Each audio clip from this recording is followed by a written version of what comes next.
আপনার মিথ্যা বলার ইতিহাস এতটাই দীর্ঘ যে শুধু এটাই অনুমান করা যায় আপনি যখন মায়ের গর্ভে ছিলেন তখন থেকেই এই পাপাচারের শুরু।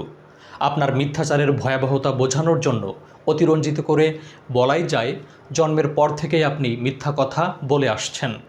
এই ধরনের মিথ্যাবাদীকে বলা হয় কনজেনিটাল লায়ার। সূত্র হচ্ছে জেনেসিস, যার অর্থ বার্থ অর অরিজিন, জন্ম বা উৎপত্তি। এই সূত্রের মাধ্যমে বেশ কিছু কঠিন ইংরেজি শব্দ সহজে মনে রাখা সম্ভব। কনজেনিটাল, খান প্লাস জেনেসিস, প্রিফিক্স খান দ্বারা বোঝায় উইথ অর টুগেদার। জেনেসিস মানে বার্থ বা জন্ম, তার মানে বার্থ উইথ।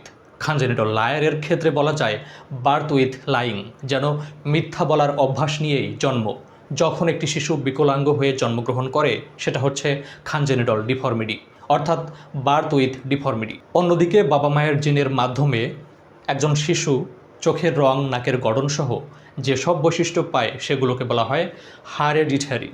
নারী পুরুষের প্রজনন অঙ্গকে বলা হয় জেনেটাল অর্গান। জেনেসিস সরাসরি ইংরেজিতে ব্যবহৃত হয়, যার অর্থ জন্ম, উৎপত্তি বা শুরু। জিনিয়ালজি, জেনেসিস প্লাস লোগোস। জেনেসিস মানে বার্থ বা জন্ম এবং লোগোস মানে সায়েন্স বা স্টাডি, অর্থাৎ সায়েন্স অফ বার্থ। এটি সাধারণত কারো পরিবারের পূর্বপুরুষ ও বংশের ইতিহাস বোঝাতে ব্যবহৃত হয়। বাংলায় বলা যেতে পারে বংশ পরিচয় বা বংশতালিকা। জিনিয়ালজিস্ট হচ্ছেন বংশলিপিকার বা বংশতালিকা গবেষক, অ্যাডজেক্টিভ জিনিয়ালজিক্যাল।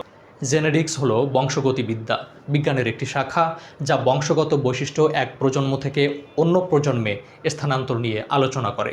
এ বিষয়ে বিশেষজ্ঞ জ্ঞানের অধিকারী বিজ্ঞানীকে বলা হয় জেনেটিসিস্ট, অ্যাডজেক্টিভ জেনেটিক।